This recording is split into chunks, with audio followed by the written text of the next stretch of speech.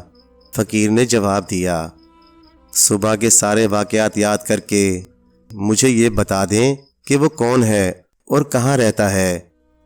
فقیر نے جواب دیا، تم ایک ذہین لڑکی ہو، اگر تم گونزیلا کو تلاش کرنا چاہتی ہو تو میرا تعاقب کرو اور زمین پر پڑے ہوئے میرے چھڑی کے نشانوں کے ساتھ ساتھ تم گونزیلا تک پہنچ جاؤ گی۔ یہ کہہ کر بوڑھا فقیر گھر سے باہر نکل پڑا۔ سیپ لڑکی بھی اس کے پیچھے جانے کو اٹھی۔ اس کے والدین نے چلا کر اس سے کہا کہ اگر تمہیں اپنے اس اقدام پر کبھی پچھتانا نہ پڑے تو واپس اس گھر میں آنے کی جرت نہ کرنا۔ اور اس دوران سارا وقت سنہری اور نکرئی لڑکی اس کا مذاق اڑاتی رہیں۔ سیپ لڑکی جب باہر نکلی تو بوڑھا فقیر وہاں موجود نہیں تھا، لیکن چاند کی روشنی میں اسے زمین پر اس کی چھڑی کے نشان نظر آ رہے تھے۔ وہ ان نشانوں کے ساتھ ساتھ چلنے لگی۔ چاند مشرق میں ڈوبا اور سورج نکلنے لگا۔ یہ اتنا لمبا راستہ چلنے کے بعد وہ ایک بڑے سے میدان میں پہنچ چکی تھی۔ یہاں پر ہزاروں بھیڑیں چر رہی تھیں۔ دور سے یہ بھیڑیں دیکھنے میں سفید پھول لگ رہی تھیں۔ سیپ لڑکی نے چرواہے سے پوچھا، تم نے کسی بوڑھے فقیر کو یہاں سے گزرتے دیکھا ہے؟ چرواہے نے کہا، نہیں، یہاں سے تو ابھی گونزیلا کا گزر ہوا ہے اور یہ ساری بھیڑیں بھی اسی کی ہیں۔ چرواہے کا شکریہ ادا کر کے وہ اپنے راستے پر چل پڑی۔ راستے میں اسے مویشیوں کا ایک ریوڑ نظر آیا۔ سیپ لڑکی نے اس سے بھی بوڑھے فقیر کے بارے میں دریافت کیا۔ کلہ بان نے جواب دیا، میں نے کسی بوڑھے فقیر کو نہیں دیکھا، البتہ ابھی گونزیلا کو دیکھا ہے جس کی ملکیت یہ سارے مویشی ہیں۔ گلہ بان کا بھی شکریہ ادا کرتے ہوئے وہ اپنے راستے پر چلتی رہی۔ بہت دیر تک چلنے کے بعد وہ گھوڑوں کے ایک ریوڑ کے پاس پہنچی۔ اس نے گھوڑوں کے نگران سے پوچھا کہ اس نے کسی بوڑھے فقیر کو تو وہاں سے گزرتے نہیں دیکھا۔ گلہ بان نے پہلے والا جواب دہرایا کہ ابھی وہاں سے گونزیلا کا گزر ہوا ہے اور یہ سارے گھوڑے اسی کی ملکیت ہیں۔ تینوں گلہ بانوں کے جواب سن کر سیپ لڑکی کو اب شبہ ہونے لگا۔ وہ چلتے ہوئے سوچتی رہی کہ یہ گونزیلا آخر کس طرح کا شخص ہے اور وہ کیسے ان سارے مویشیوں اور گھوڑوں کا مالک ہے۔ کہیں یہ تو نہیں کہ یہ بوڑھا فقیر خود ہی گونزیلا ہو؟ اگر ایسے ہوا تو کیا وہ بوڑھے فقیر سے شادی کر سکے گی؟ سوچوں میں گم اس نے اپنا سر اٹھایا تو سامنے کچھ فاصلے پر اسے ایک سنہری روشنی نظر آئی۔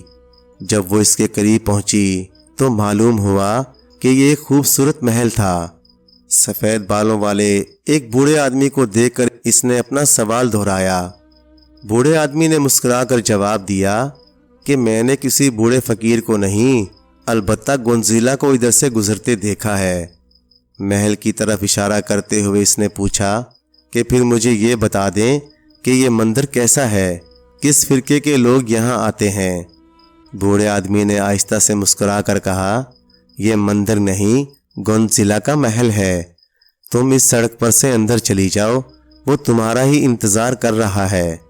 سیپ لڑکی نے بوڑھے آدمی کا شکریہ ادا کیا اور اپنے راستے پر چل نکلی۔ وہ جس طرف بھی نگاہ اٹھاتی تازہ پھول کھل جاتے۔ ایسا لگتا تھا جیسے سارا جادو کا کھیل ہو۔ چاروں طرف شوخ رنگ بکھرے پڑے تھے اور نفیس عمدہ خوشبو سارے محل میں پھیلی ہوئی تھی، جیسا کسی محترم مہمان کا استقبال ہو رہا ہو۔ کھلتے ہوئے پھولوں نے محل تک کا راستہ خوبصورت رنگوں سے سجا دیا تھا۔ جیسے ہی وہ محل کے دروازے تک پہنچی، گیٹ خود بخود کھل گیا اور گونزیلا اپنے خدمت گاروں کے ساتھ اس کے استقبال کو آگے بڑھا۔ انہوں نے دھرنگ کے رنگوں کا لباس، ہیرے جواہرات اور زمرد کے بہترین زیورات اٹھائے ہوئے تھے۔ گونزیلا ایک خوبصورت نوجوان شخص تھا۔ اسے دیکھتے ہی سیپ لڑکی اس کی محبت میں گرفتار ہو گئی اور شادی پر رضامندی کا اظہار کر دیا۔ پھر اسے معلوم ہوا کہ وہ بوڑھا فقیر دراصل گونزیلا ہی تھا جو بھیس بدلے ہوئے تھا۔ پھر انہوں نے ایک مبارک گھڑی کا انتخاب کیا اور دونوں شادی کر کے ہنسی خوشی رہنے لگے۔ پیارے دوستو، کہانی اچھی لگے تو لائک کریں، چینل کو سبسکرائب کر دیں اور مزید اسی طرح کی قصے کہانیاں دیکھنے کے لیے دیکھتے رہیں GN اسٹوری TV۔ شکریہ۔